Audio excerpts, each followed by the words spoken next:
चन या तारे कुछ ते बोलो, बोलो सारे कुछ ते बोलो।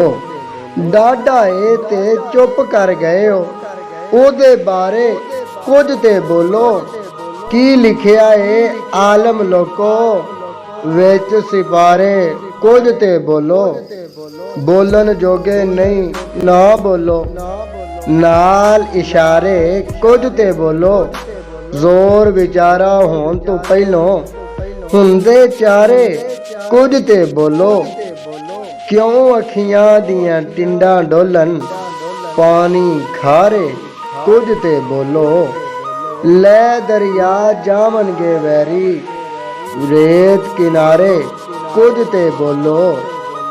पोह दियां रातां जाग के कानू, पिंडे ठारे कुछ ते बोलो। किवें जुस्से विच तोहिदी, किवें जुस्से विच तोहिदी, दर्द उतारे कुछ ते बोलो।